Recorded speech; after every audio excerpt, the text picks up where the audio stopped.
welcome back to AlextheRed&More. So it's just a bit of a preview of the Liverpool's trip away to Ipswich in the opening weekend of the Premier League 24-25 season.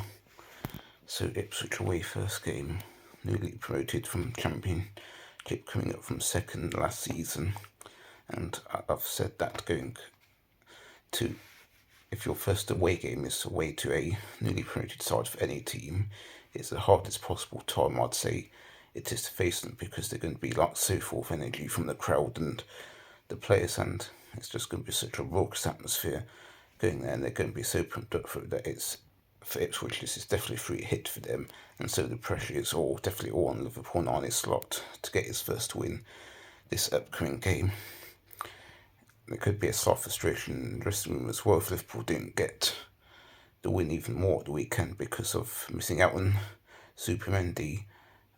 gone just now, and the lack of transfers or no transfers at all, and the contract situations of Trent, Virgil and Salah still not resolved yet, and anything that's not a win in the weekend is going to increase the pressure so much on those issues. So it's so important Liverpool get this first win to get that win start and a boost for maybe not physically but more mentally wise for the players, and Arne Slots definitely needs that first win to establish his ideas properly on the squad. And so from what we've seen in the last pre-season, I think that could probably see a similar back four to what we saw towards the end of last season, with Trent, Virgil, Quansah and Robertson in back four, of course Alisson goal, and because of no new DM signing, I think Gravenberch is going to play the role as most of the six for the game, because we've seen him playing that role the most so far this season, and McAllister is likely going to be in the number 8 position. And if Liverpool do not end up signing any DM this summer window, and then Gravenberch is probably the best to be in that DM so far, because he has the most potential to develop in whatever way Slot wants him to develop, and he's still slightly on the young side. So, and Endo's definitely not good. Will rarely ever start for Liverpool again now, I'd say, because he was more one Klopp asked to bring in, and Slot really does not like him at all. And if not Gravenberch, then the likes of Morton or even Barchetic will get the go-ahead ahead of him in number 6 role, which I'd even prefer myself, because McAllister cannot play that role, as he was too much work for him, and he was out of position in number 6 last season, whereas where he was in the number 8 position last season, he looked so much better and more in control of the play and the whole overall games he played. So yeah, McAllister in the 8, and then sort of like number 10 position, I'd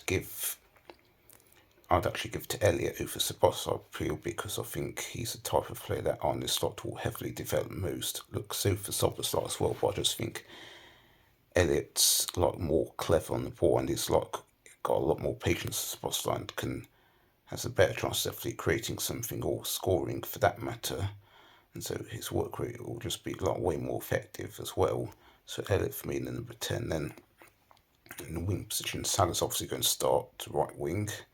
Then even though Gakpo, I'd definitely prefer to start on the left wing, as I think he could be the most important one on the left wing. Say Liverpool do not sign Anthony Gordon, then Gakpo should be the one on the left wing to play. So I think he's just way more direct, but I can see Luis Diaz starting this left wing switching, considering how well he looked against Seville, and I think he's played maybe a bit more, and Slots probably going to start him. But what I will say is that I don't mind who starts on left wing this time, but say if Diaz does stay, then remember last season he started off really well in the opening games, and that of course scored our first goal at Chelsea for the start of last season. But what I would say is that if he does have another good start, then it has to continue on into the mid and later stages of the season, because that definitely fell off from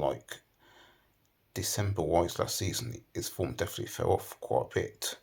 and so it's very important that he maintains any good start to the season. So, but that's a conversation of day. And then up front it has to be Diogo Jota, just how clinical he's been and how clinical he is throughout any game he plays. And Nunes or unfortunately misses too much and can't stay offside, can't stay on the side, and that means that he's always going to be that option that's better to come off the bench, which I still feel he can have an impact off the bench, but as a starter, it's definitely a no for me. So that's my lineup. So it's very important that, as I said, Sok gets his first win to relieve any pressure from media critics and give a positive outlook ahead of the season, as a lot of people on Twitter have been mooning so much. And what Slots said about that he can't, that the thing about not signing anyone weakens you, I sort of understand his point as saying no signings doesn't always mean weaknesses, because it just depends on the type of players you actually bring in. As in reality, you're only really improving if the players you bring in are of like higher quality and then are actually in there to replace someone. So yeah, I sort of understand why you could sort of get a press conference. But anyway, tomorrow I'll go for like a 3-1 win to Liverpool. I can definitely see Ipswich scoring, but Liverpool will have too much firepower probably in the end for Ipswich, and may not look quite a convincing win, but a sort of steady, solid win with improvements to future improvements to come will probably be the reflection of a 3-1 win for Liverpool. But anyway, up Arne Slots, mighty Reds.